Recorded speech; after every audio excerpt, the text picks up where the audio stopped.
Hello everyone, welcome back to this series जिसमें हम लोग अपना 2024 का गेट सीएससी का क्वेश्चन पेपर कर रहे हैं फोरनून सेशन का। तो अब तक हम लोगों ने 50 क्वेश्चंस हम लोग कर चुके हैं कंप्लीट, और उसमें हम लोगों ने इजी और टफ क्वेश्चंस भी देखे हैं। अब जो हम क्वेश्चंस करने वाले हैं उसमें मोस्टली नैट के क्वेश्चंस हैं, यानी कि न्यूमेरिकल आंसर टाइप। ठीक है, एंड यू विल फाइंड कि नैट के क्वेश्चंस बहुत अच्छे लेवल के हैं। तो आई सजेस्ट कि please take a look at these questions और आपको समझ जाएगा कि नैट के क्वेश्चंस किस टाइप से आते हैं गेट में। सो लेट अस स्टार्ट। आज हम लोग 51 क्वेश्चन से स्टार्ट करेंगे। सो let us start with the 51st question. 51st question कह रहा है कि हमारे पास जो क्रोमैटिक नंबर होता है of a graph is the minimum number of colours used in proper colouring of the graph. ठीक है, तो बेसिकली प्रॉपर कलरिंग में हमारे पास ये होता है कि हमारे पास लेट से कोई भी ग्राफ है तो उसमें दो एडजेसेंट वर्टिसेस का सेम कलर नहीं होना चाहिए। लेट से कि अगर मैं इसको रेड कलर करती हूँ तो ये वाला और ये वाला रेड कलर नहीं होना चाहिए, दिस शुड बी ग्रीन और एनी अदर कलर। ठीक है, यही इसकी प्रॉपर्टी होती है। तो हमें दिया हुआ है let G be any graph with n vertices and chromatic number k, which of the following statement is are always true। तो गाइज इज आर आते ही हम लोग समझ जाएंगे कि एमएस की क्वेश्चन है। ठीक है, और हमें ट्रू स्टेटमेंट्स इसमें से निकालनी है। ठीक है, चलो एक एक करके स्टेटमेंट्स पढ़ते हैं। G contains a complete subgraph with k vertices। Okay, ठीक है। सो गाइज इसमें हमसे पूछा गया है कि जो हमारा जी ऑब्टेन हुआ है जिसमें n वर्टिसेस और k क्रोमैटिक नंबर है, क्या उसमें हमारे पास एक k कंप्लीट सब ग्राफ हो सकता है विद k वर्टिसेस ओनली। ठीक है, तो let us take a example जो कि इस स्टेटमेंट को सेटिस्फाई नहीं करता है, तो हम लोग यही ले लेते हैं। ठीक है, ये है एक ऑड साइकिल का ग्राफ पेंटागन है क्योंकि इसमें 5 साइड्स हैं, राइट। तो इसको अगर लेट से मैं कलर करती हूँ तो हमारे पास लेट से ये ग्रीन है, ये भी ग्रीन हो जाएगा, ये चलो मैंने रेड कर दिया। ठीक है, तो अब मेरे को क्या करना पड़ेगा, लेट से इसका कलर मैं कुछ और ऑरेंज कर देती हूँ। ठीक है, तो अब ये देखो हमारे पास वर्टिसेस कितनी थी, 5। ठीक है, क्या हमारे पास कंप्लीट सब ग्राफ है, जी नहीं। ठीक है, सो बेसिकली ये स्टेटमेंट यहाँ पे फॉल्स हो जाती है। ठीक है, जी कंटेन्स, नेक्स्ट स्टेटमेंट एक बार देख लेते हैं। G contains an independent set of size at least n by k।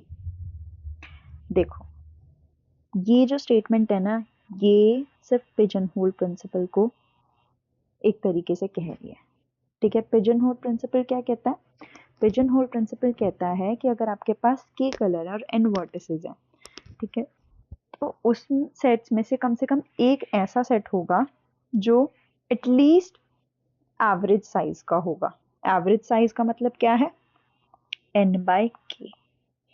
ठीक है, टोटल वर्टिसेस में k कलर्स अगर उसके होते हैं, and it is also saying the same कि g contains an independent set of size of at least n by k। ठीक है, तो it is just stating the pigeonhole principle, तो ये चीज सही है। ठीक है, अब अगर हम सी स्टेटमेंट देखते हैं, G contains at least k minus by 2 edges, it is actually right. क्यों, क्योंकि अगर हमारे पास k कलर्स हैं, ठीक है, तो उसमें मिनिमम एजेस कितनी होंगी, वो होती हैं KC2। ठीक है, KC2 का मीनिंग ये होता है कि क्योंकि हम लोग एक एज की दोनों वर्टिसेस को सेम कलर नहीं कर सकते ना, दैट्स व्हाई। ठीक है, अगर आप इसको खोलते हो तो यहाँ पे आ जाएगा k फैक्टोरियल 2 का फैक्टोरियल k माइनस 2 का फैक्टोरियल। ठीक है, तो k into k minus 1 into k minus 2 का फैक्टोरियल और 2 इंटू 1 k माइनस 2 का फैक्टोरियल, यहाँ से ये कट गया। ठीक है, 2 इंटू 1 इज 2 ओनली, तो यही आ गया ना हमारे पास k माइनस 1 अपॉन 2। तो ये स्टेटमेंट हमारी सही है। G contains a vertex of degree at least k. ठीक है, ये स्टेटमेंट गलत प्रूव करने के लिए हमारे पास एक एग्जाम्पल है। एग्जाम्पल क्या कहता है? एग्जाम्पल है हमारे पास, आप कोई भी कंप्लीट ग्राफ ले लीजिए। ठीक है, लेट्स से हम लोग ये कंप्लीट ग्राफ ले रहे हैं। ठीक है, कंप्लीट ग्राफ में ये अलग कलर होगा, ये अलग कलर होगा, ये अलग कलर होगा और ये एक अलग कलर होगा, क्योंकि कंप्लीट ग्राफ है तो हर एक एज अपनी दूसरी उससे कनेक्टेड होगी, राइट? ठीक है, तो हमारे पास के वर्टिसेस हैं, के ही क्रोमैटिक नंबर है। और अगर आप कंप्लीट ग्राफ में डिग्री देखो तो डिग्री हमेशा हमारे पास होती है, अगर n वर्टिसेस हैं तो n-1 एजेस होती हैं, तो हमारी डिग्री भी बेसिकली वही हो जाती है। ठीक है, और इसमें क्या लिखा है कि एटलीस्ट k होनी चाहिए, बट हमारे पास तो n-1 है, k-1 है, तो ये स्टेटमेंट तो गलत हो गई ना, तो यहाँ पे ये वाली स्टेटमेंट भी गलत हो जाती है। ठीक है, ओके, अब हम 52nd क्वेश्चन में आ जाते हैं। Consider the operators. इन्होंने कुछ ये अपनी तरफ से सिंबल्स ले लिए हैं, बट इन सिंबल्स की डेफिनेशन आगे दी हुई है हम लोगों को, जैसे let's say it is kind of a star, तो ए star b is a plus 2b, और ये आपका स्क्वायरिश है, I think a square b is a into b. ठीक है, पॉजिटिव इंटीजर्स के लिए ही है ये। तो हमसे पूछा गया कौन कौन सी स्टेटमेंट ट्रू है। It is also an MSQ question. ठीक है, तो इसमें हमसे पूछा गया फर्स्ट स्टेटमेंट में क्या ये ऑपरेटर स्टार जो है एसोसिएटिव लॉ को ओबे करता है। ओके, तो पहले ना हम लोग एक बारी एसोसिएटिव लॉ देखें। एसोसिएटिव लॉ क्या होता है? एसोसिएटिव लॉ होता है कि अगर लेट्स से हम लोग प्लस ऑपरेटर पे एसोसिएटिव लॉ देखते हैं, तो हमारा basically it should not matter कि आप पहले a प्लस बी को प्लस कर रहे हो या b प्लस सी को प्लस कर रहे हो, सीक्वेंस मैटर नहीं करना चाहिए, आपका आंसर सेम आना चाहिए। ठीक है, ये होता है।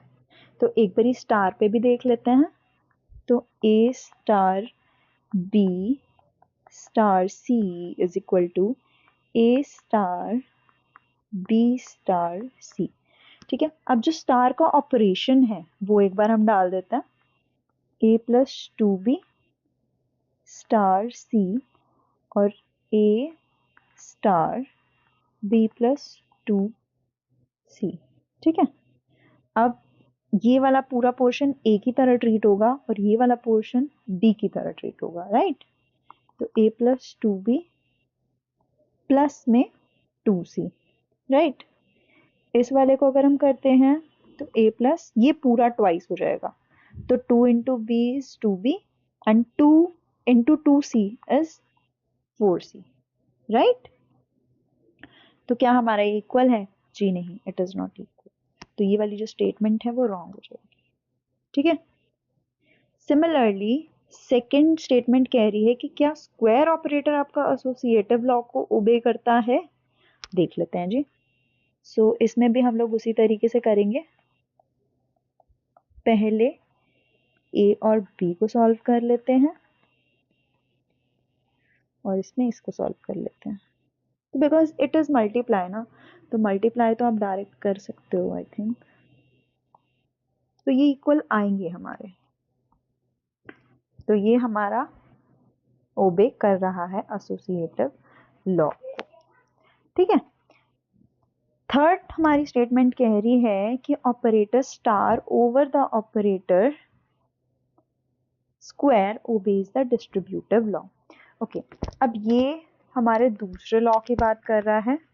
ठीक है, इसको भी एक बार देख लेते हैं कि what is distributive law. Distributive law ये कहता है कि लेट्स से मैंने यहाँ पे डाला a plus 2b minus C.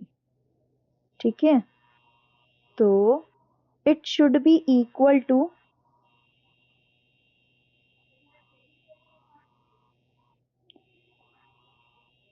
a plus 2b minus a plus 2c। ठीक है, it should be like this. ठीक है, मतलब ये वाला जो ऑपरेटर होता है आपका, वो हमारा राइट, ये वाला ऑपरेटर जो होता है हमारा,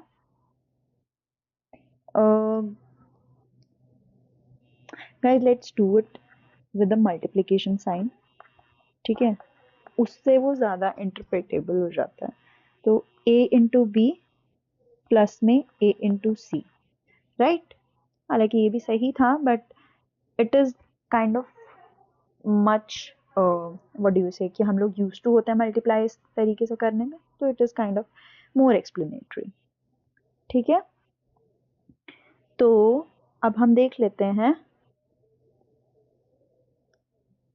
कि अगर हमारा, अब यहाँ पे हमें दो ऑपरेटर्स दिए हुए हैं, दिस वन ओवर द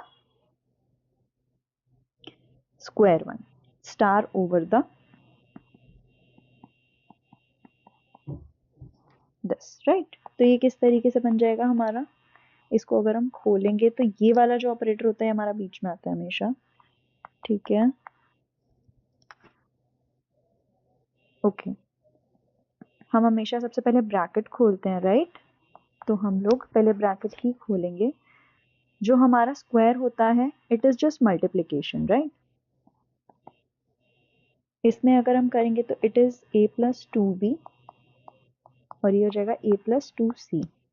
अब अगर हम स्टार को सॉल्व करते हैं तो स्टार हमारा था a प्लस टू बी, तो ये पूरा हमारा टू बी होगा, तो it would be two B C, right.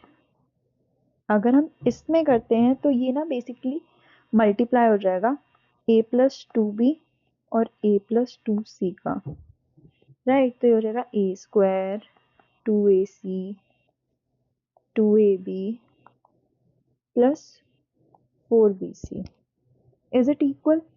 It is not equal, तो ये वाला हमारा गलत हो जाएगा स्टेटमेंट।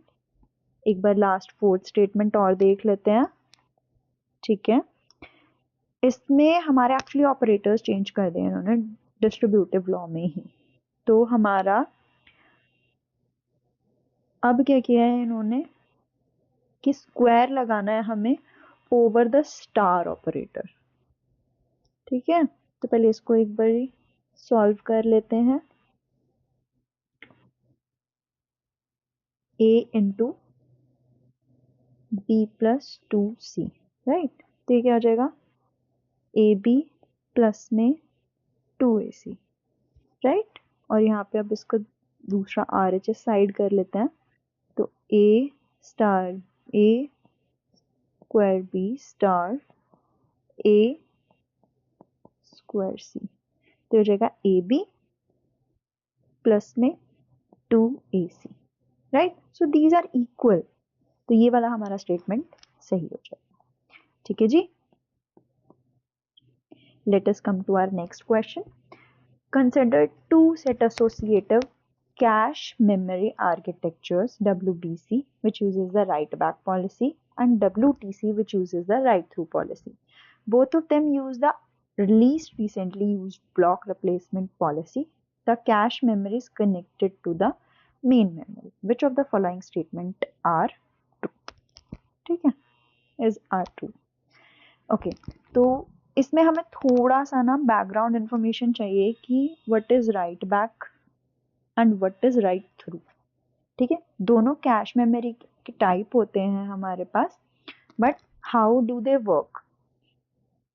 हमारा जो राइट बैक है, राइट बैक में हमारे पास जब कोई भी ब्लॉक अपडेट होता है तो उसमें उसको साथ के साथ मेन मेमोरी में दोबारा राइट बैक नहीं किया जाता है, ठीक है। जब हमें वो ब्लॉक हटा के दूसरा ब्लॉक लाना होता है तब हम उसको मेन मेमोरी में जाके राइट करते हैं, ठीक है। जबकि जो राइट थ्रू पॉलिसी है, राइट थ्रू पॉलिसी कहती है कि जब भी चेंज होगा तो कैश और मेन मेमोरी दोनों में होगा, ठीक है। ठीक है जी, on the basis of this information let us read our points. तो a read miss in WBC never evicts a dirty block. Okay, what is read miss? Read miss का मतलब होता है कि आपको कोई ब्लॉक रीड करना है या आपको कोई इंफॉर्मेशन रीड करनी है, आपने उसको कैश में ढूंढा बट आपको कैश नहीं मिला, ठीक है। तो इट इज कि ऑपरेशन क्या था, रीड, एंड मिस कि कैश में नहीं मिला, ठीक है। तो ये कह रहा है कि जो राइट बैक पॉलिसी होती है वो कभी भी डर्टी ब्लॉक को एविक्ट नहीं करती है। Actually it is a wrong statement. Why?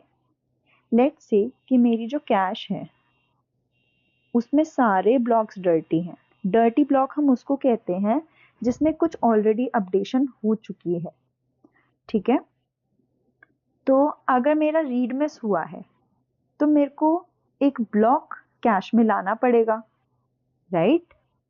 क्योंकि मेरे को वो ब्लॉक नहीं मिला ना कैश में, जो मेरे को पढ़ना था, जो रीड करना था, तो मेरे को इनमें से एक ब्लॉक को हटाना पड़ेगा because all of these are dirty, सब में कुछ ना कुछ अपडेशन हुई है, तो हमें एक डर्टी ब्लॉक को ही हटाना पड़ेगा, ठीक है। तो दिस स्टेटमेंट इज फॉल्स।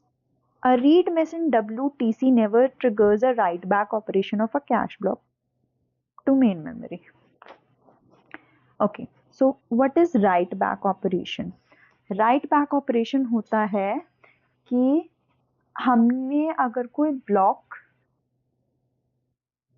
हटाना है कैश में से तो हम पहले उसका कंटेंट मेन मेमोरी में पेस्ट करके आएंगे, ठीक है। उसके बाद सो दैट कि अगर उसमें कुछ अपडेशन हुआ हो तो वो मेन मेमोरी में कंसिस्टेंट रहे, ठीक है। उसके बाद ही हम लोग मतलब अपना वो जो ब्लॉक है उसको हटा के दूसरा ब्लॉक ला सकते हैं। बट राइट थ्रू पॉलिसी क्या कहती थी? राइट थ्रू पॉलिसी कहती थी कि मैं कैश और मेन मेमोरी दोनों में अपडेट करूंगी। तो अगर मैं दोनों में साथ साथ अपडेट कर रही हूँ तो मेरे को दोबारा मेन मेमोरी में जाके अपडेट करने की जरूरत है? जी नहीं, ठीक है। तो यही वो कहना चाह रहा है कि it never triggers a right back operation, तो इट इज राइट एक्चुअली, ठीक है। A right hit in WC can modify the value of the dirty bit of a cache block. Okay, what is write hit? Write hit का मतलब है कि मेरे को operation जो परफॉर्म करना था वो करना था राइट, और हिट का मतलब है कि मेरे को जिस ब्लॉक में करना था वो मुझे कैश में ही मिल गया, ठीक है। अब देखो मेरे पास बहुत सारे ब्लॉक्स होते हैं कैश में, ठीक है, depending upon the size of the cash कि आपका कैश का साइज क्या है, ठीक है। बट हो सकता है कि मेरे को सिर्फ कुछ ही ब्लॉक्स में रीड करना वो राइट करना हो, सब में राइट ना करना हो, ठीक है। तो ऐसा तो नहीं हो सकता कि अगर मैं सारे ब्लॉक्स दोबारा दोबारा मेन मेमोरी में लिखने के लिए जाऊंगी तो जिनमें मैंने कुछ अपडेशन ही नहीं किया वो तो मेरे लिए एक्स्ट्रा एफर्ट हो जाएगा ना। तो उसके लिए हम क्या करते हैं कि अगर कोई भी कैश में ब्लॉक होता है जिसमें कोई चेंज हुआ है, किसी में मॉडिफिकेशन हुई है, तो उसमें हम लोग एक डर्टी बिट रखते हैं। उस डर्टी बिट को हम लोग 1 कर देते हैं अगर उसमें कुछ मॉडिफिकेशन होती है तो, सो दैट कि जो जो ब्लॉक में डर्टी बिट 1 है हम सिर्फ उसी को मेन मेमोरी में राइट करेंगे, ठीक है। तो इट इज राइट एक्चुअली कि अगर आपका राइट हिट है तो WBC में हम लोग डर्टी बिट की वैल्यू को मॉडिफाई करते हैं, तो it is right statement. A right miss in right through always writes the victim cache block to main memory before loading the missed block to the cache. Okay, अब देखो यहाँ पे लिखा always writes the victim cache block to main memory, ठीक है। victim block पता है कौन सा होता है? victim block हम उसको बोलते हैं जिसको हम लोग रिप्लेस करते हैं अपनी कैशे में से, सो दैट कि हम एक नया ब्लॉक अपने कैश में ला सकें, ठीक है। तो उस ब्लॉक को हम लोग विक्टिम ब्लॉक बोलते हैं।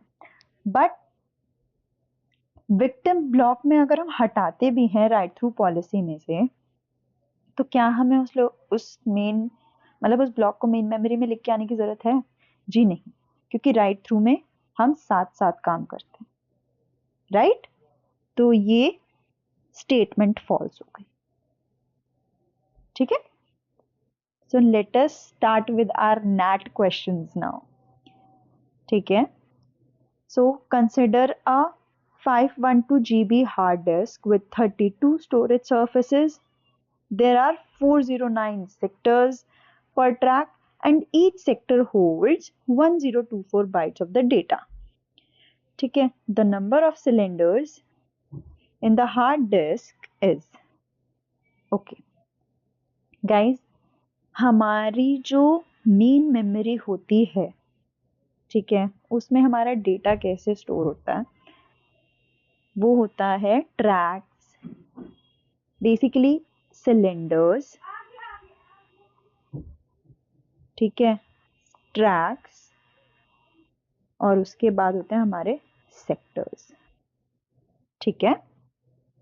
ओके, तो होता क्या है हमारे पास कि ऐसे हमारे पास एक स्ट्रक्चर होता है, ठीक है, इसमें हमारे पास बहुत सारे सिलेंडर्स होते हैं, ठीक है, हमारे पास बहुत सारे सिलेंडर्स होते हैं, ठीक है। तो हम सबसे पहले देखते हैं कौन से सिलेंडर पे हमारा डेटा है, फिर हम देखते हैं ये जो सर्कल्स होते हैं ना, ये सर्कल्स हमारे ट्रैक्स बताते हैं। We have two things, surfaces are also there, cylinder के बाद हमारे पास सरफेस होता है और सरफेस के बाद हमारे पास ट्रैक्स होते हैं, ठीक है। हम लोग ऊपर वाले सरफेस पे भी लिखते हैं और नीचे वाले सरफेस पे भी लिखते हैं, तो हम लोग सरफेसेस भी चेक करते हैं, ठीक है। तो ये जो हमारे सर्कल सर्कल होते हैं, होते हैं ट्रैक्स, और इन ट्रैक्स पे भी हमारे पास होते हैं सेक्टर्स, ये वाला पोर्शन, ठीक है। तो ये सारा मिला के हमारा मेमोरी बनाता है, राइट। तो हमें टोटल मेमोरी दी हुई है 512, हमें सर्फेसेस दिए हुए हैं 32, हमें सेक्टर्स भी बताए हुए हैं कि एक ट्रैक में हमारे पास 409 सेक्टर्स हैं, ठीक है। और हर एक सेक्टर कितनी मेमोरी स्टोर करता है? 102, बट हमें सिलेंडर नहीं बताए होते, ठीक है। बट हमें ये पता है कि ये सारी चीजें मिला के टोटल मेमोरी बनाती है, ठीक। तो what we can do is कि हम लोग इसको डायरेक्टली टोटल जितनी हमारी मेमोरी है, जो कि हमें दी हुई है 512 into 62G, 512 GB, GB is what 2 to the power 30, ठीक है। उससे जो हमें नीचे इंफॉर्मेशन दी हुई है ट्रैक्स की, स्टोरेज की, उससे डिवाइड कर देता है, ठीक है, हमारे सिलेंडर्स आ जाएंगे, ठीक है। सी, इसको सॉल्व करने का सबसे इजी वे है हमारे पास कि हम इसको सबको 2 to the power में कन्वर्ट कर लें। ये होता है हमारा 2 to the power 9 into 2 to the power 30, ठीक है। ये हो जाएगा हमारा 2 to the power 5, ये हो जाएगा 2 to the power 12, और ये हो जाएगा 2 to the power 10, ठीक है। अब क्योंकि मल्टीप्लीकेशन में है तो एडअप कर लो सबको, ये हो जाएगा 30 और 9 39, और ये हो जाएगा 10 20 25 26 27, 2 to the power 27, ठीक है। अब ये डिवाइड में, तो हम लोग ये कर सकते हैं कि 27 को ऊपर ले जाते हैं, तो हमारा बच कितना आ जाएगा? 2 to the power 12, which is 4096 cylinders, right. तो हमारा जो आंसर आ जाएगा वो आ जाएगा 4096, ठीक है जी। Okay, so let us come to our next question. The baseline execution of a program on a 2G gigahertz single core machine is 100 nanosecond, ठीक है।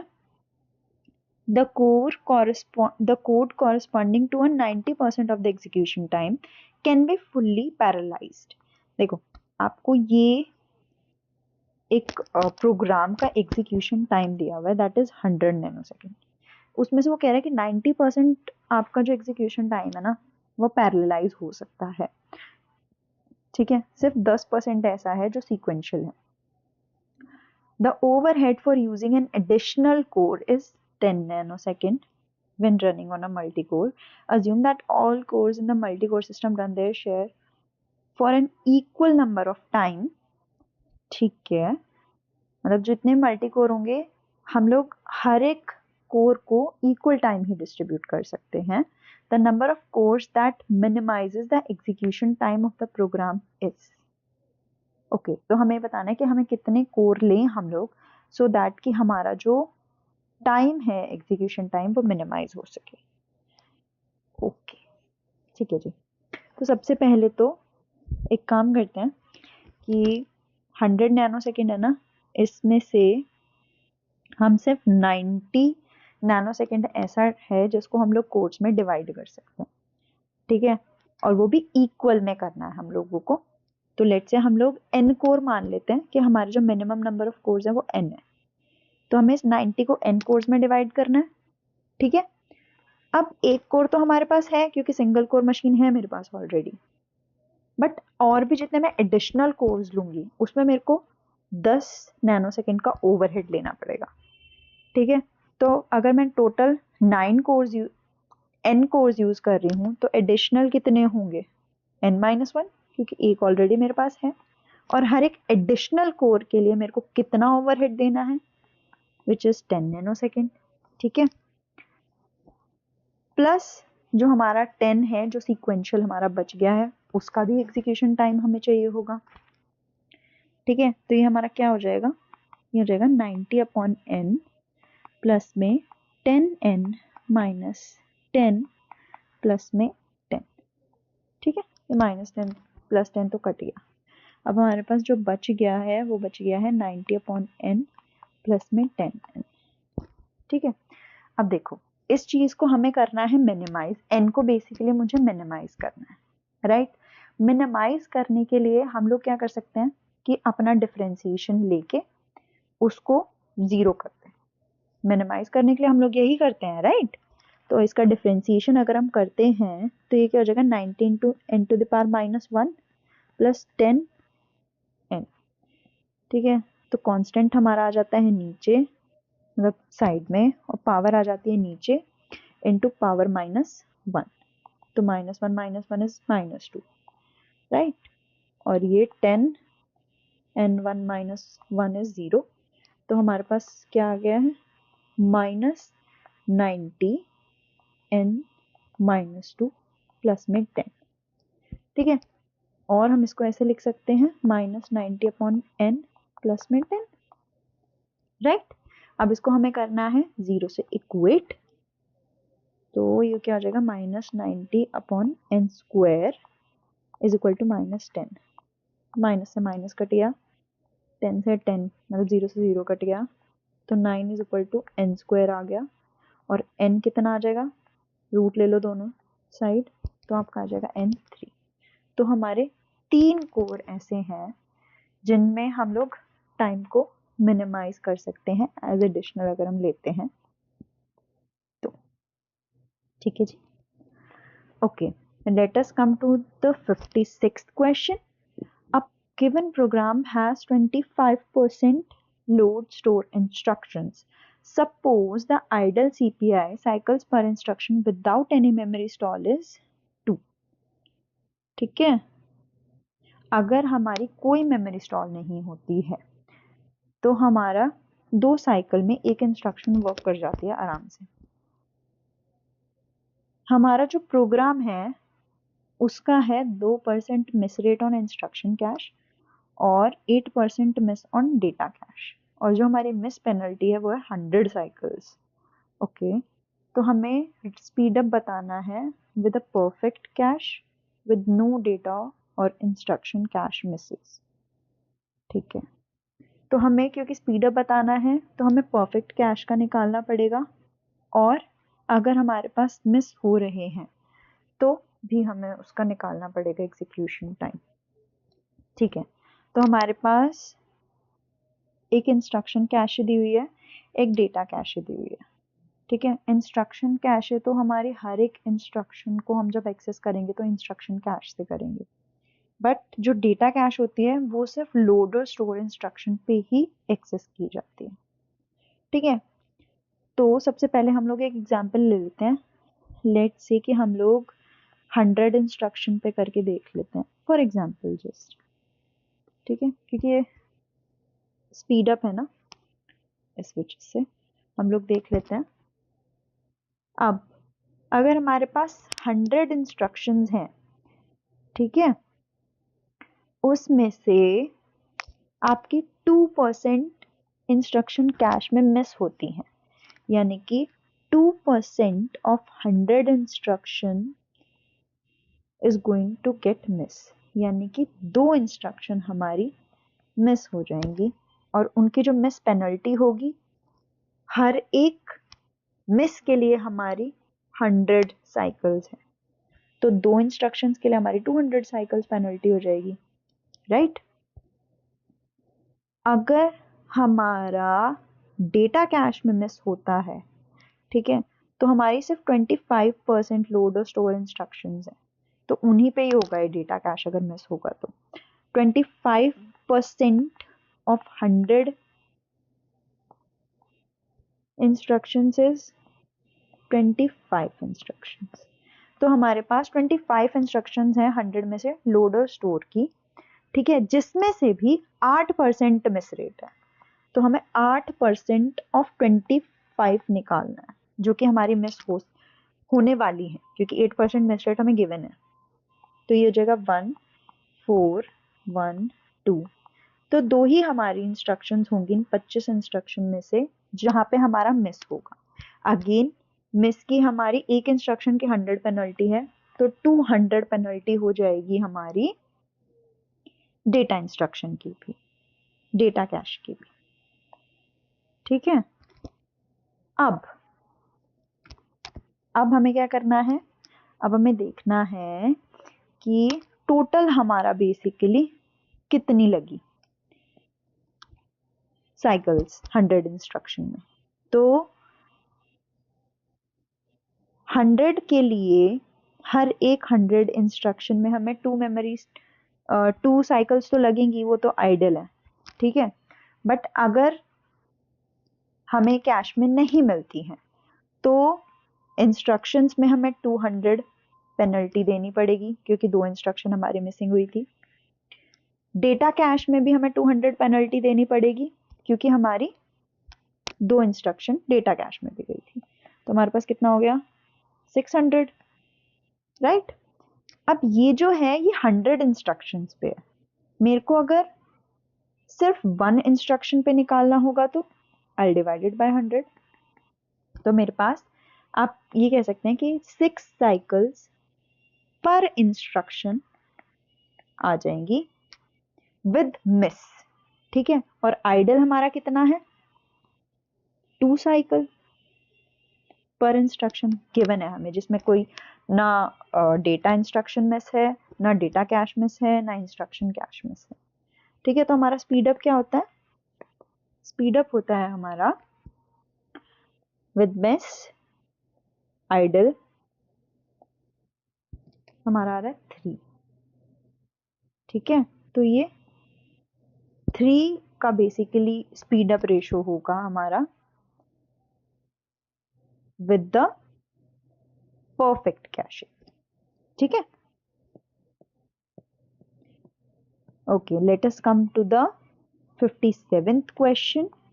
It is also NAT. Consider the following code snippet using the fork and wait system call, assuming that the code compiles and runs correctly and that the system calls run successfully without any errors. Okay, ठीक है जी। तो fork का मतलब होता है, fork एक system call होती है जो कि चाइल्ड प्रोसेस बनाने के लिए यूज होती है, ठीक है।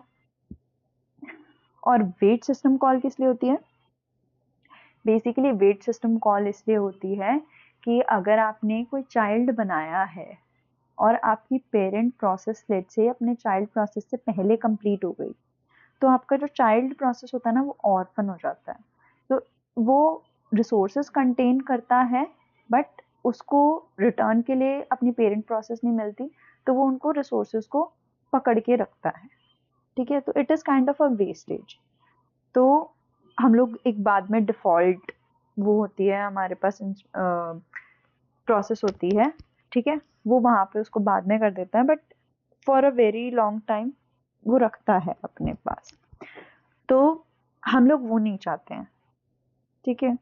बट ऑनेस्टली प्रिंट स्टेटमेंट पे वेट का इतना कोई फर्क नहीं पड़ेगा, ठीक है, क्योंकि जितनी प्रोसेसेस हमारी बनेंगी फॉक के थ्रू उतनी ही बार प्रिंट होगा है, ठीक है। तो अब एक बार इसको मतलब रन करके देख लेते हैं कि इस तरीके से होगा ये।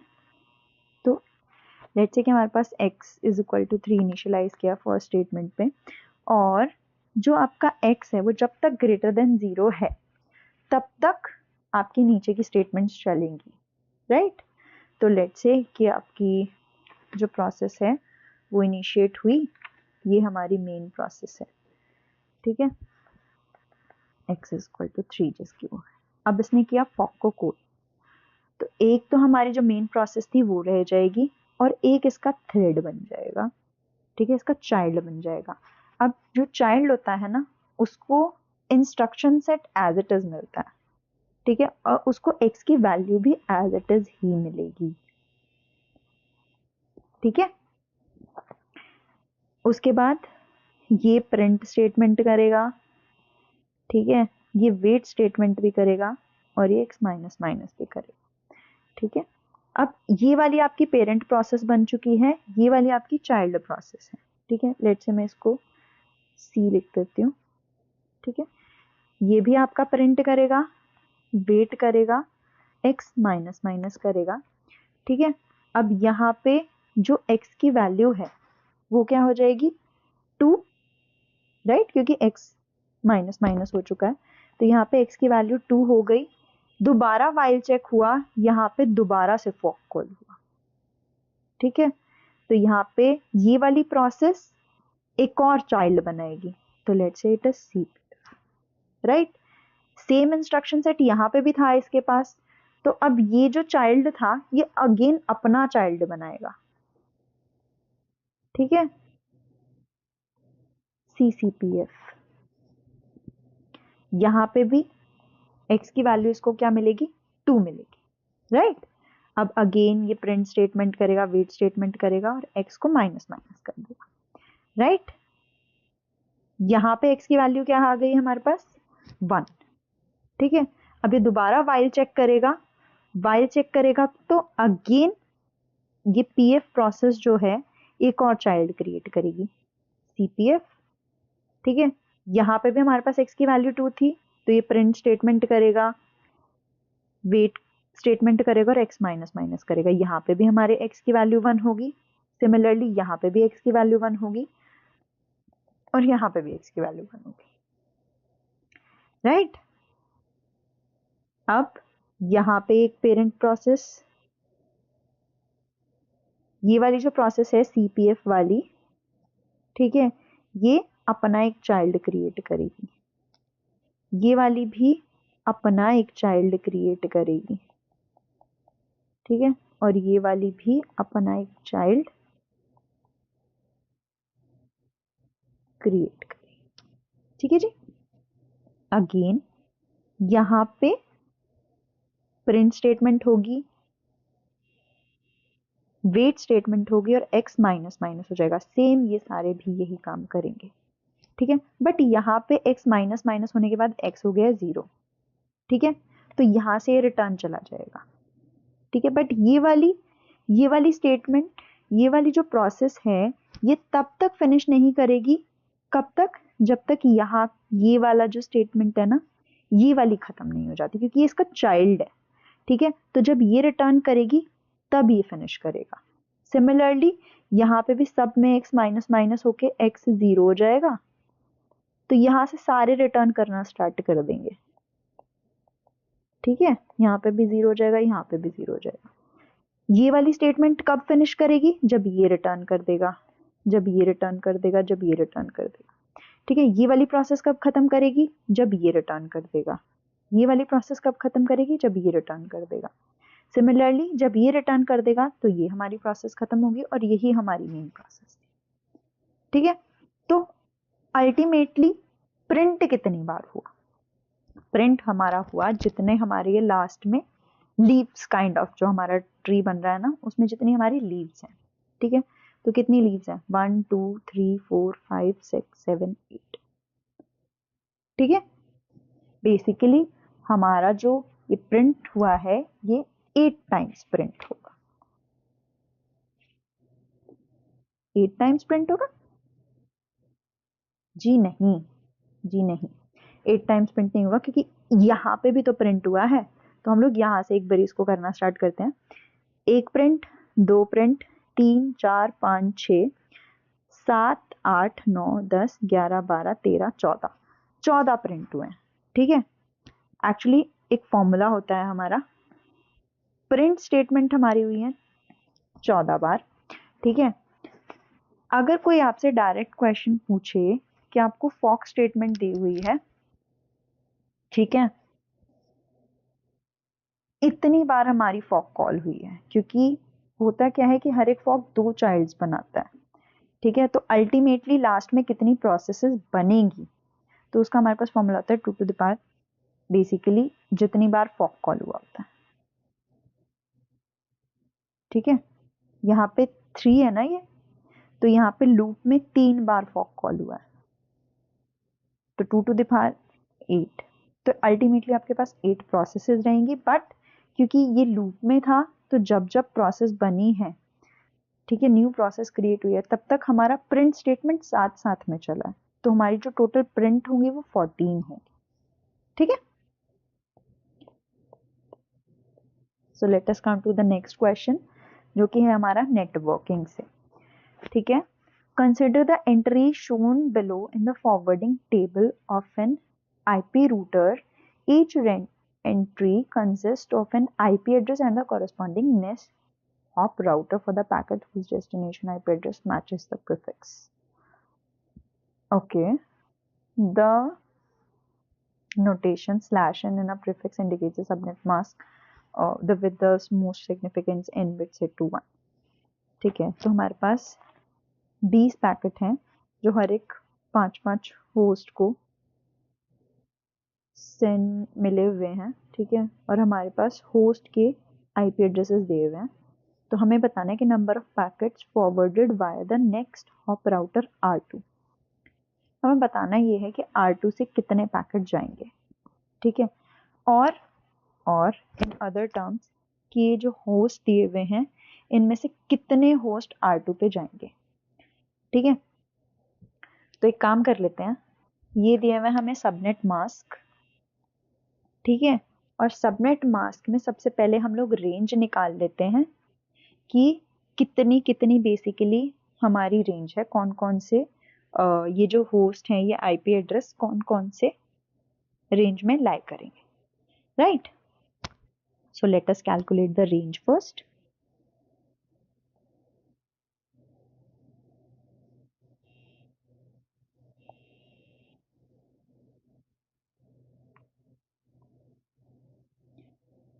ठीक है, range, okay, how are you going to calculate the range. सबसे पहले आप क्या कर सकते हो कि इनको है ना डेसिमल में कन्वर्ट कर लो, जो आपका लास्ट वाला है 8 बिट्स का होता है, ठीक है। तो व्हाट इज 24 इज रिप्रेजेंटिंग, ये बेसिकली आपके मास्किंग बिट्स हैं, ठीक है। कितनी बिट्स बेसिकली आपको वो नहीं करनी, कंसिडर नहीं करनी है उसके लिए,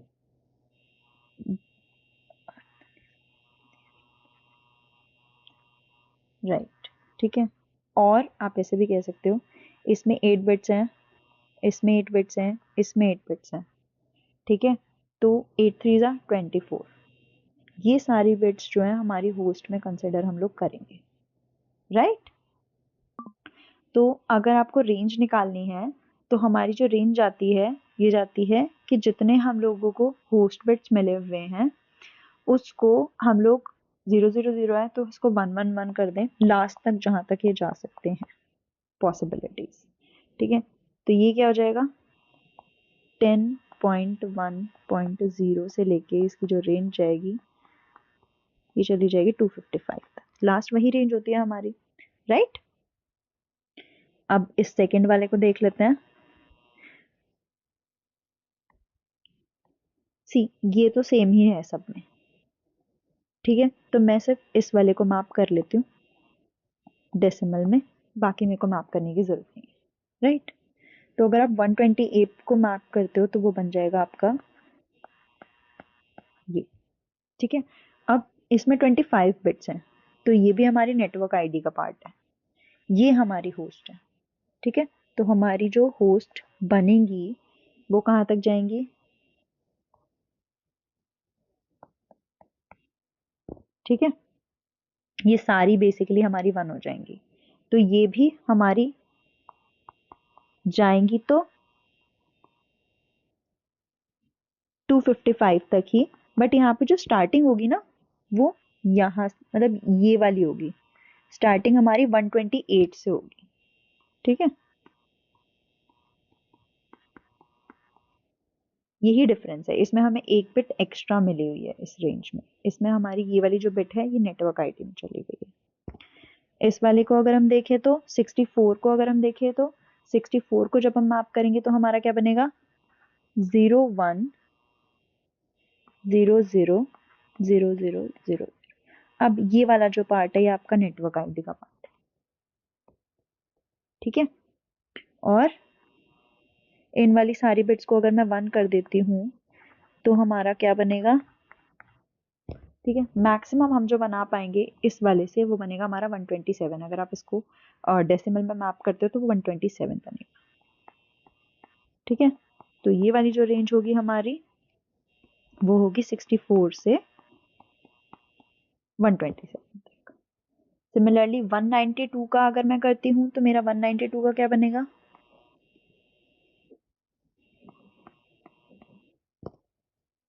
गाइस मैं पूरी कन्वर्जन नहीं दिखा रही हूँ, ठीक है, बट आई होप कि आपको बाइनरी और डेसिमल कन्वर्जन आता है।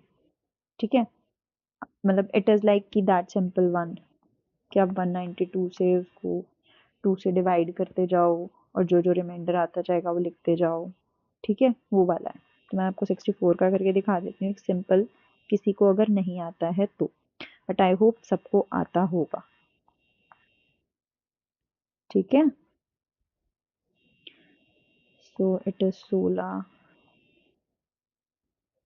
It is 8 4 2 2 1, right. ठीक है ना, तो ये 0 0 0 0 और 1, तो क्या आ जाएगा 1 0 1 2 3 4 5। ठीक है, हमारा 8 बिट का होता है तो हम लोग एक बिट यहाँ पे एक्स्ट्रा लगा देंगे, तो यहाँ पे ऐसे मैपिंग होती है। ठीक है, मैंने आपको एक करके दिखा दिया है। अब यहाँ पे देखोगे तो यहाँ पे भी सारे 1 1 1 1 हो गए हैं, तो हमारी जो रेंज जाएगी वो 255 तक जाएगी, बट यहाँ पे जो स्टार्टिंग रेंज होगी वो हमारी वो 192 से स्टार्ट होगी। ठीक है, ओके, तो अब हमारे पास जो आईपी पैकेट्स हैं हम लोग उनको देख लेते हैं कि वो किस में है। 10.1.1.16, ठीक है, तो 16 किस में लाया करेगा, फर्स्ट वाले में लाया करेगा और सिर्फ फर्स्ट वाले में ही लाया करेगा, तो ये जो जाएगा हमारा R1 के थ्रू जाएगा। ठीक है, सेकंड वाला जो है हमारा 72 किस में लाया करेगा, फर्स्ट वाले में तो लाया करेगा ही, क्योंकि हमारी रेंज 0 से 255 है ना, तो उन दोनों के बीच में तो लाया करेगा ही। 128 से 255 के बीच में लाया नहीं करेगा, 64 से 127 के बीच में लाया कर सकता है। ठीक है, 192 से 255 के बीच में भी लाया नहीं करेगा। ठीक है, तो हमारे पास एक 64 और 127 की रेंज आ गई, बट अब हमारे पास दो हैं, इसमें से कौन से वाले को हम लोग चूज करेंगे, तो जिसका जो मास्क है उसका सीक्वेंस बड़ा होगा। ठीक है, ये 24 है, ये 26 है, which one is greater, R3 is greater, तो R3 हमारा यहाँ पे चूज होगा। ठीक है, अब इसको देखो 10.1.1.132, अब ये किस में लाया करेगा, ये हमारा R2 में लाया करेगा, और 132 किस में लाया करेगा, 132 हमारा 1 में भी लाया करेगा यार।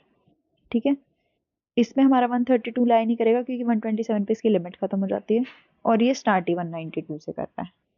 ठीक है, तो हमारा R1 और R2 दोनों में लाया कर सकता है ये, बट हम चूज किसको करेंगे, 25 बड़ा है 24 से, तो हम लोग R2 को चूज करेंगे, तो एक हमें मिल गया जो R2 में जाएगा।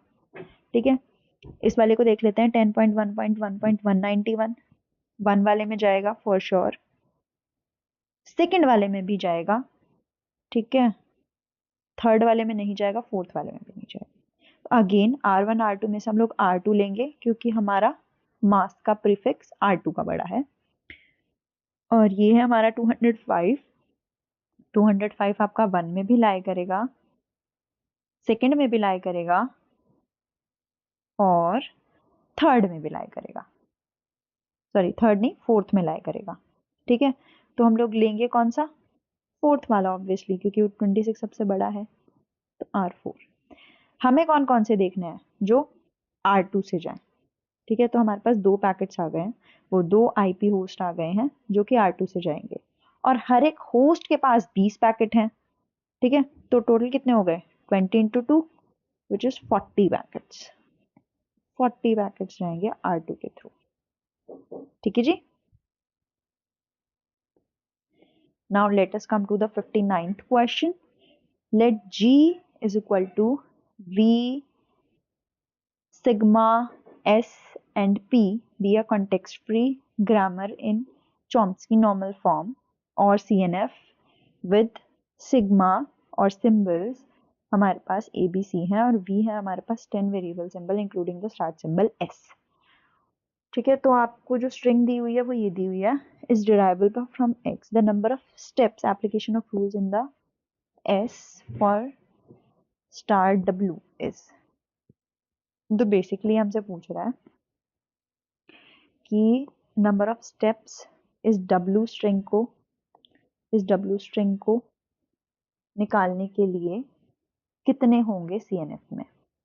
ठीक है, तो इसका ना हमारे पास फॉर्मूला होता है, वो होता है 2n-1।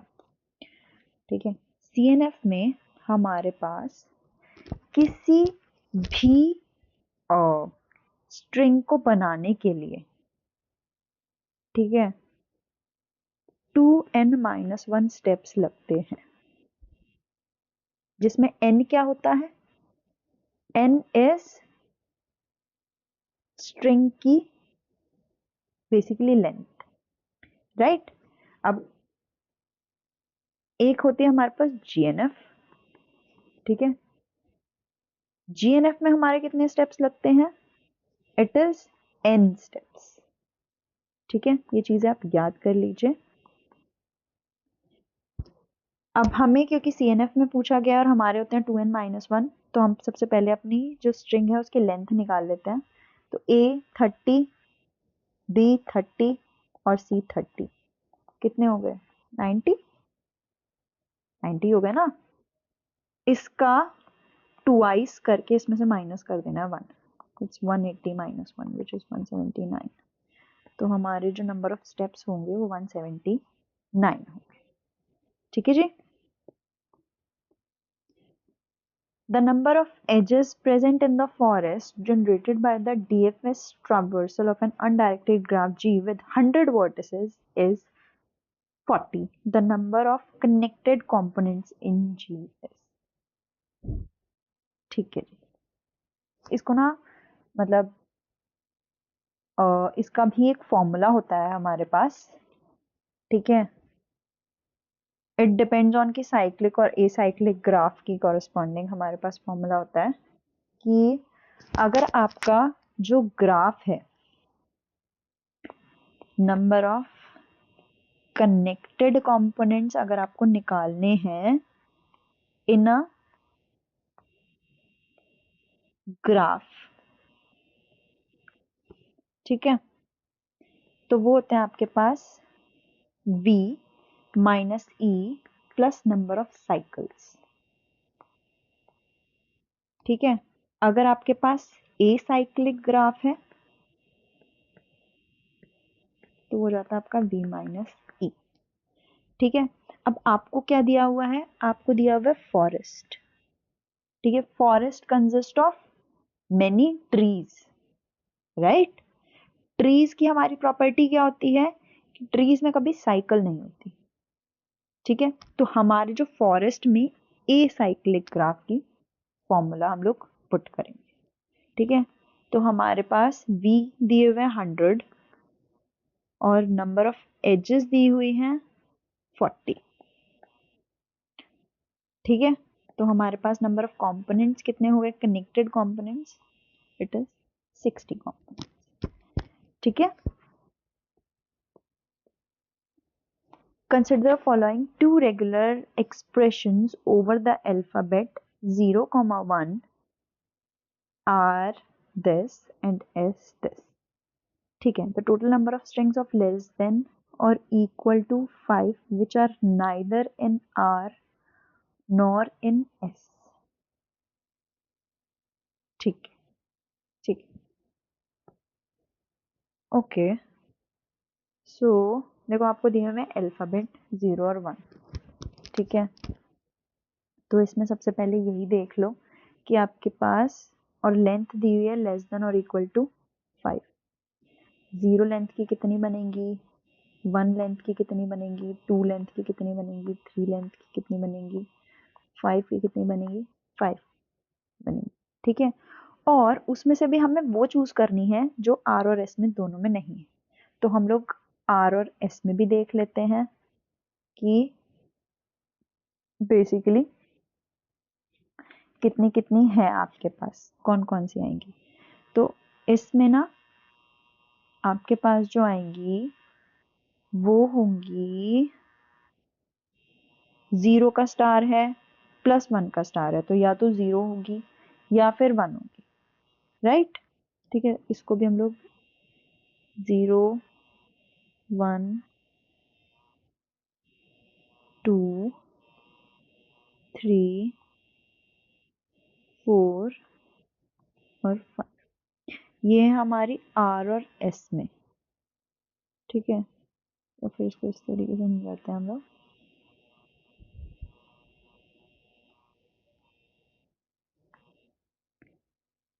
ठीक है, 4, 5, ठीक है। आर में और एस में 0 स्ट्रिंग की कितनी होंगी हमारे पास, आर में हमारे पास 0 की होंगी, ठीक है। इट इज जस्ट एप्सिलॉन, ठीक है। इसमें भी हमारे पास, इसमें हमारे पास 0 की नहीं होंगी, आर में हमारे पास 0 की होंगी। अगर हम लोग 1 लेंथ देखते हैं तो 1 लेंथ में हमारे पास 0 आएगा, ठीक है, और 1 आएगा। इसमें हमारे पास 1 लेंथ में क्या आएगा, 0 आएगा और 1 आएगा। See it is star, right. Star का मतलब होता है 0 और 1, और प्लस का मतलब है कि दोनों में से एक आएगा, राइट। तो ये 0, 1 स्टार है, तो अगर 1 नहीं आता है, ठीक है, 0 ऑकरेंस ऑफ 1 है तो हमारे पास सिर्फ 0 बचेगा, तो 0 आ गया। यहाँ पे भी 0 ऑकरेंस ऑफ 0 है तो 1 आ जाएगा। सिमिलरली अगर हम लोग 2 लेंथ की देखें तो, अरे यार,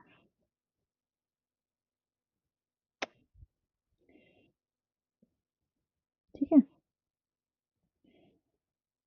अगर हम लोग 2 लेंथ की देखें तो 2 लेंथ की हमारे पास क्या क्या आएंगी, 0, 1 और 1, 0। इसमें 2 लेंथ की देखें तो 0, 0 और सॉरी, ये होगा 0, 0 और 1, 1, ये हो जाएगा हमारा 0, 1 और 1, 0, राइट। ठीक है, 3 लेंथ की देखें तो 0, 0, 0, 1, 1, 1। इसमें हमारे पास केसेस, ठीक है, 0, 1, 1 आ जाएगा और 1, 0, 0 आ जाएगा, राइट।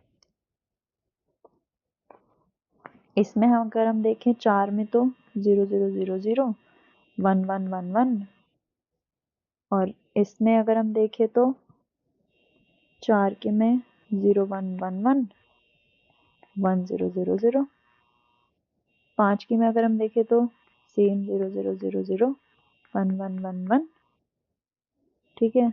और इसमें अगर हम देखें तो 0, 1, 1, 1, 1, 0, 0, 0, ठीक है।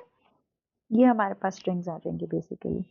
अब अगर आप यहाँ पे देखो तो पॉसिबल स्ट्रिंग्स, क्योंकि हमें 2 अल्फ़ाबेट पे बनानी है, तो वो होंगी 2 की power 0, 1, which is epsilon only, ठीक है। और एप्सिलॉन हमारा आर में आ रहा है तो हम इसको कंसिडर नहीं कर सकते, ठीक है, क्योंकि हमें ऐसी नंबर ऑफ स्ट्रिंग चाहिए जो ना आर में हो ना एस में। ये हमारे 2 की पावर 0 होगी, 2 की पावर 1 होगी विच इज़ 1, और 1 में हमारे क्या पास क्या आ सकता है, 0 या 1। वो भी हमारे पास R और S में है, तो ये भी कंसिडर नहीं हो सकती। 2 की पावर 2 में हमारे पास क्या होंगी, 4, ठीक है। और दो दो बिट्स में अगर आप देखोगे तो 0 0 भी आ रहा है हमारे पास, ठीक है, 1 0 भी आ रहा है, 0 1 भी आ रहा है, 1 1 भी आ रहा है। तो 4 डिफरेंट कॉम्बिनेशन जो हमारे बन सकते हैं सारे हमारे पास हैं ऑलरेडी, तो हम लोग ये भी नहीं कंसिडर कर पाएंगे, क्योंकि इसमें हमारे पास क्या आ सकता है, 0 0 1 1 0 1 1, राइट, ठीक है। अब अगर हम 2 टू द पावर 3 देखें तो उसमें हमारे पास टोटल 8 कॉम्बिनेशंस बन सकते हैं, और 8 कॉम्बिनेशंस में से हमारे पास इसमें कितने कॉम्बिनेशंस हैं, 1 2 3 4, 4 कॉम्बिनेशन है, तो 4 हटा दो तो हमारे पास 4 बच गए होंगे ना, ठीक है।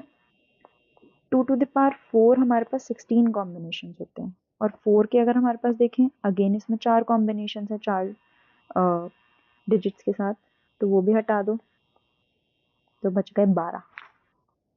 2 टू द पावर 5 हमारे पास कितने होते हैं, 32, राइट। और अगेन 5 डिजिट्स के साथ भी हमारे पास कितने हैं, 4 ही कॉम्बिनेशन है, तो उसमें से भी हम लोग 4 हटा देंगे तो हमारे कितने बच गए, 28। तो टोटल कितने बच गए हमारे पास, 4 + 12 + 28, विच इज इक्वल टू 8 2 10, 4 एक कैरी, 2 और 3 4, 44 हो गए हमारे पास, ठीक है। तो हमारे पास ऐसे 44 स्ट्रिंग्स होंगी जो कि ना आर में है ना एस में है, और अल्फाबेट 0 1 से बन सकती, ठीक है जी। Let us come to the 62nd question now. Consider a memory management system that uses a page size of 2 KB. Assume that both the physical and virtual addresses start from 0, ठीक है। Assume that the pages this are mapped to this pages. The physical address and decimal format corresponding to the virtual address 2500, ठीक है, ठीक है। आपका page size दिया हुआ आपको 2 KB, right, which is 2 into 10 to the 2 to the power 10, which is 2 to the power 11b, ठीक है, ठीक है जी। इसको और अगर आप खोलना चाहो तो it is 2 to the power 4। अब आपका जो वर्चुअल एड्रेस मैप करने के लिए दिया हुआ है आपको, वो दिया हुआ है 2500, ठीक है। अब अगर आप देखोगे तो ये कौन से पेज साइज में आएगा, ये आएगा आपका कौन से पेज नंबर में आएगा, ठीक है। तो जो आपका 2500 है उसको अगर आप अपने पेज साइज से डिवाइड करते हो तो आपका आ जाएगा 1, ठीक है। अगर आप इसको वैसे नॉर्मली भी देखो तो एक पेज में आपके 2048 बाइट आ जाएगी, ठीक है। दूसरे पेज में 2048 से आपकी नेक्स्ट 2048 बाइट्स आएंगी, ठीक है। तो आपकी 2500 में से अगर आप 2048 हटा दो तो कितने बाइट्स बच जाएंगी आपकी, 452 बाइट्स ना। तो 452 बाइट्स ही तो आएंगी आपके फर्स्ट वाले में, क्योंकि 0 से स्टार्टिंग है ना। तो सबसे पहले 0, फिर फर्स्ट पेज नंबर, तो आपके फर्स्ट पेज में आपका ये वाला वर्चुअल एड्रेस आ जाएगा, ठीक है। अब आपको देखना ये है कि होता ये है कि आपका जो ये वर्चुअल एड्रेस होता है ना, ये हमारे पास यहाँ पे एक ऑफसेट होता है, ठीक है। यहाँ पे हमारी मैपिंग होती है फ्रेम नंबर की, और यहाँ पे हमारी मेन मेमोरी होती है जहाँ पे हमारे पास फ्रेम्स होते हैं। तो आप इसमें इसने यही बताया हुआ है कि आपका ये जो 0 1 2 3 है ना, ये पता है किस किस फ्रेम पे मैप हुआ है। आपका 0th 1 फ्रेम पे मैप हुआ है, फर्स्ट आपका 3 फ्रेम पे मैप हुआ है, सेकंड आपका सेकंड पे ही हुआ है, जो थर्ड हुआ है वो 0 पे। तो आपको जो फर्स्ट वाला चाहिए ना वो आपका थर्ड फ्रेम पे मैप हुआ है, थर्ड वाले पे। ठीक है, अब अगर आपको फिजिकल एड्रेस निकालना है, ठीक है, और ये वाला जो ऑफसेट है वो कैसे निकलेगा? ऑफसेट होता है कि आपकी एक पेज पे खत्म होने के बाद कितनी बाइट्स आ रही हैं। ठीक, तो ऑफसेट का आपका फॉर्मूला ये होता है कि जो आपका लॉजिकल एड्रेस है मॉड जो आपका पेज साइज है। ठीक है, तो अगर आप डिवाइड करते हो मतलब मॉड लेते हो तो भी आपका 452 ही आएगा, क्योंकि 452 एक्स्ट्रा बाइट्स ही हैं। ठीक है, जो कि हमने यहाँ से निकाला ही है लॉजिकली जब हम उसको देख रहे थे। तो अब हमारा फिजिकल एड्रेस अगर हमें निकालना है तो आपका frame number into frame size. Guys frame size और पेज साइज आपका सेम रहता है, ठीक है, तो उसमें कंफ्यूज होने की जरूरत नहीं है, प्लस ऑफसेट। तो आपका फ्रेम नंबर कौन सा है? थर्ड वाले पे मैप हुआ है हमारा, क्योंकि फर्स्ट वाला हमारा थर्ड वाले पे मैप हुआ है, फर्स्ट वाला थर्ड वाले पे मैप हुआ है, इनटू आपका जो फ्रेम साइज है which is same as page size, plus में जो आपका 452 ऑफसेट है, यानी कि जो एक्स्ट्रा बाइट्स हैं जो आपको फर्स्ट वाले फ्रेम में डालनी है। ठीक है, तो ये कितना हो जाएगा? 4 3 8 3 24, 4 3 12, 1 6144 plus 452 which is equal to 6596।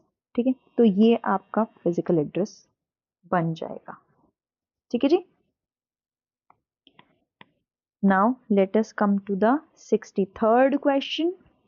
आपका 63rd क्वेश्चन कह रहा है कि एक बैग है जिसमें आपकी 10 बॉल हैं रेड, 15 है ब्लू, 2 बॉल्स को रैंडमली निकाला गया है, given that कि first ball drawn is red, the probability that both balls are red।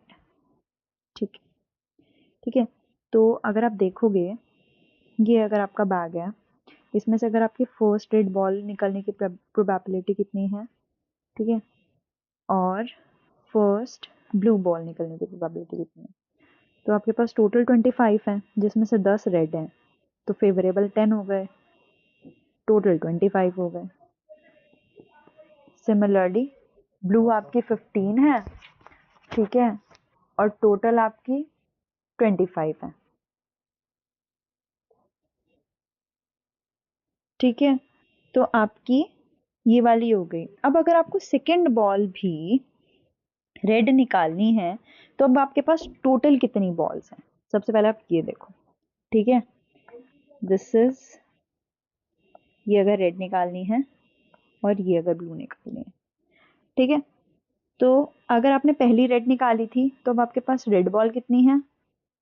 9, और टोटल बॉल्स कितनी है? 24, राइट।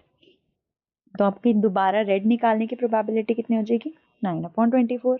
बट अगर आपने पहले रेड निकाली थी, ठीक है, तो ब्लू बॉल्स तो आपके पास 15 ही है स्टिल, तो आपकी ब्लू निकालने की प्रोबेबिलिटी कितनी हो जाएगी?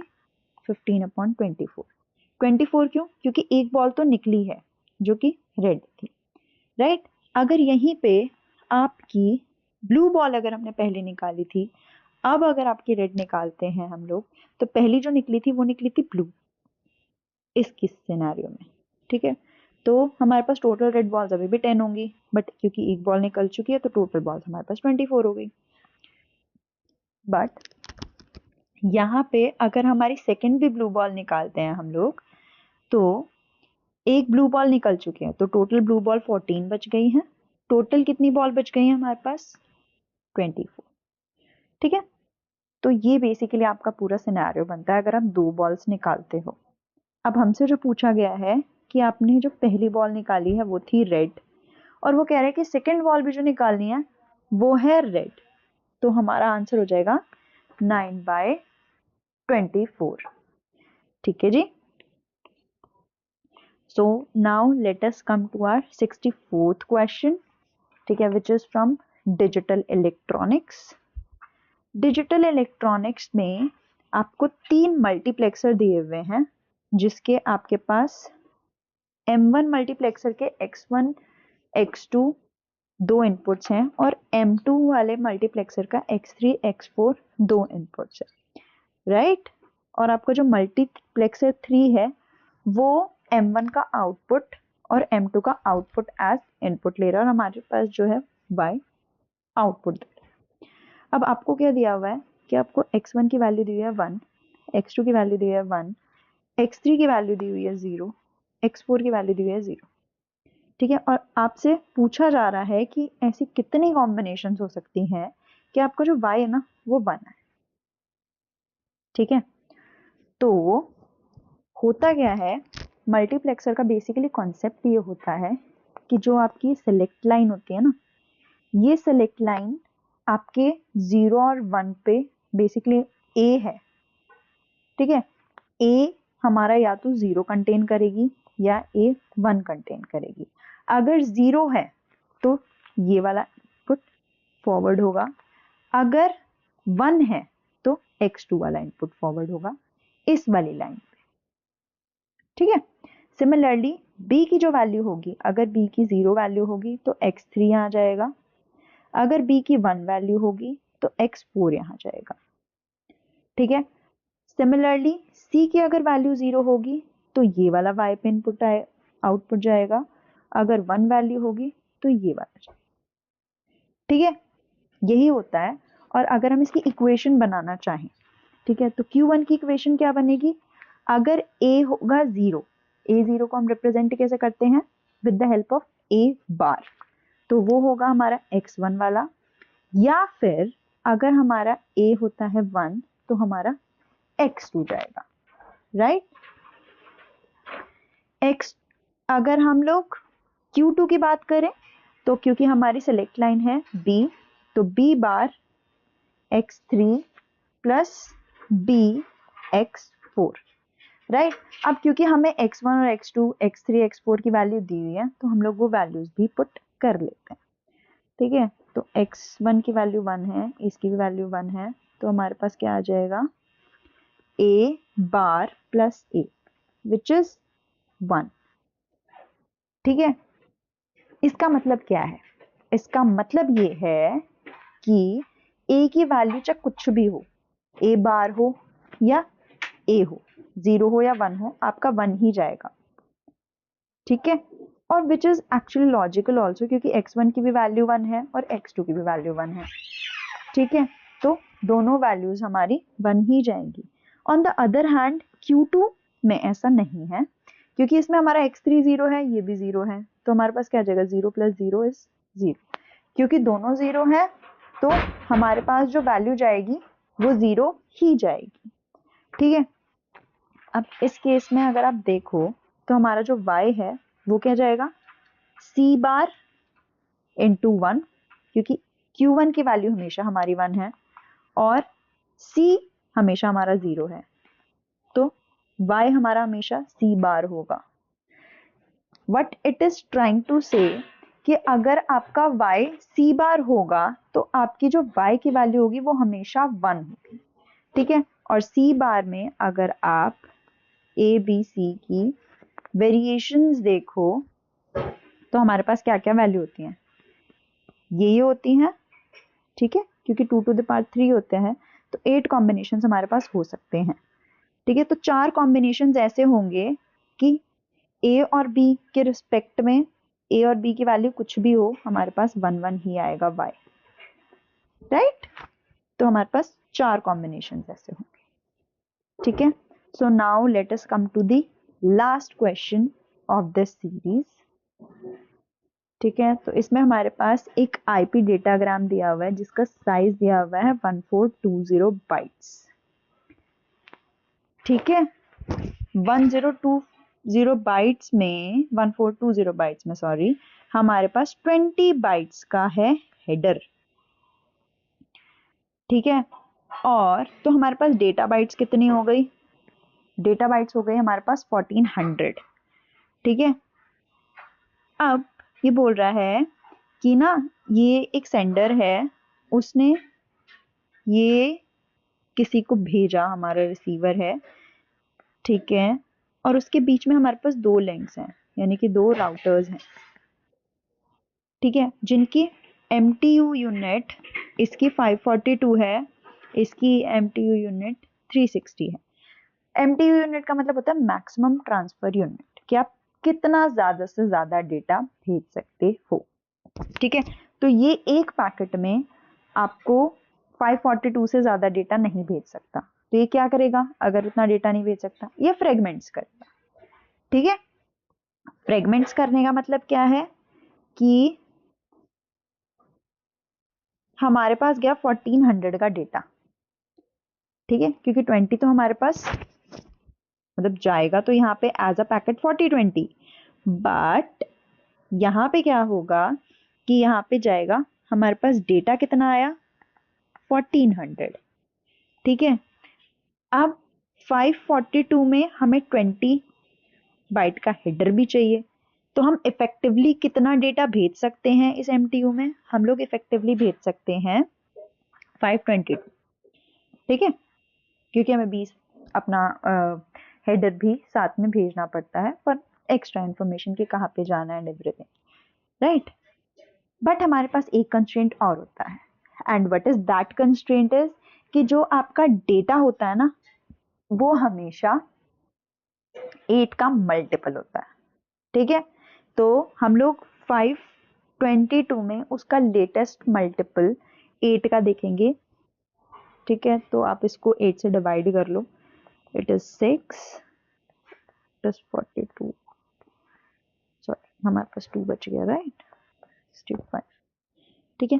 तो आपकी दो, बेसिकली आप ये कह सकते हो कि 520 which is a multiple of 8, ठीक है, हम इतना मैक्सिमम डेटा भेज सकते हैं, ठीक है। तो हमारा जो पैकेट बनेगा वो क्या बनेगा, पहला बनेगा 520 का, ठीक, सेकंड पैकेट भी हमारा बनेगा 520 का, प्लस इसमें 20 हेडर लगेगा, तो ये 540 का बन जाएगा एक्चुअली, ठीक है।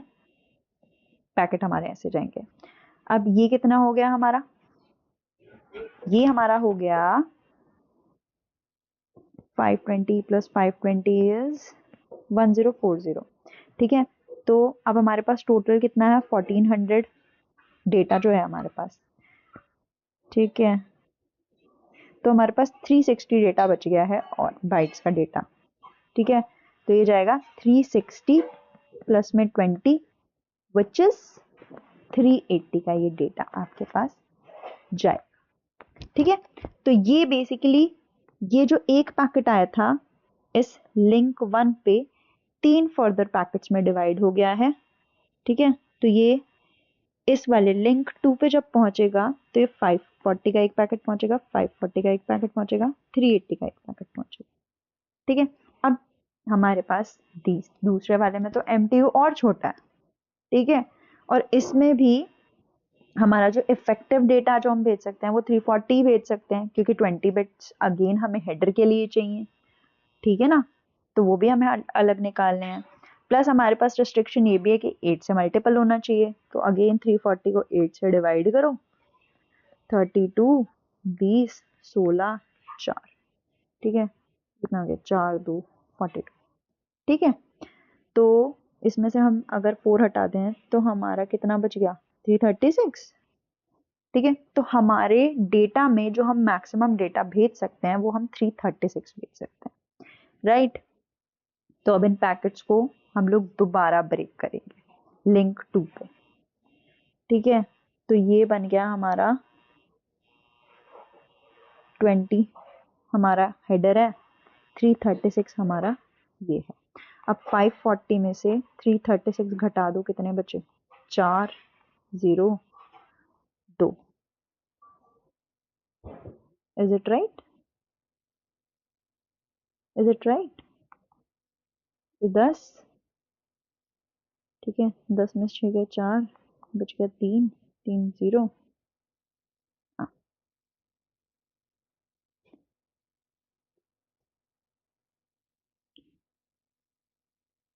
जी नहीं, इसमें हमारा जो डेटा होगा वो तो 520 ही होगा, ठीक है। It is actually 520। 20 तो हमारा हेडर है, वो तो हम हटा देंगे। सिमिलरली इसमें से भी हमारा 20 हेडर हट जाएगा, इसमें से भी 20 हेडर हट जाएगा। हमारा जो डेटा है वो बेसिकली रहेगा। तो अगर हम डेटा के देखें तो ये हो जाएगा 4, ठीक है, ये हो जाएगा 0, नहीं ये इसको कैरी लेना पड़ जाएगा बेचारा, ठीक है, इट वुड बी 184, ठीक है। 20 ये आएगा 540 ही, ये 520 प्लस में 20, 540 520 20, ठीक है। सिमिलरली यहाँ पे भी 20 हेडर 360 डेटा। अब ये हो गया 144, ठीक है। ये भी 520 सेम सिमिलर वे में ब्रेक हो जाएगा, ये 336 का डेटा बनेगा, ये भी 184 का डेटा बनेगा। अब 360 जो है हमारा क्या होगा, ये 20 से 336 का तो ये बन जाएगा फर्स्ट पैकेट, ठीक है। तो 360 में से 336 हटा दो, कितना बचा, 4 2, 24 बाइट का हमारा अलग से पैकेट बनेगा, ठीक है। तो रिसीवर को क्या मिलेगा, रिसीवर को ये 6 के 6 पैकेट मिलेंगे, ठीक है। रिसीवर एंड में फिर इनको कंबाइन किया जाएगा और उसके बाद आपका पूरा जो आपने 1420 का 1400 का जो आपने डेटा भेजा था वो वहां पे बेसिकली रिसीव होगा। तो हमसे पूछा गया है कि number of fragments that would be delivered at the receiver is, तो बेसिकली हमारे पास 6 होंगे, 6 पार्ट हो गए हैं ना, so that is the answer, ठीक है।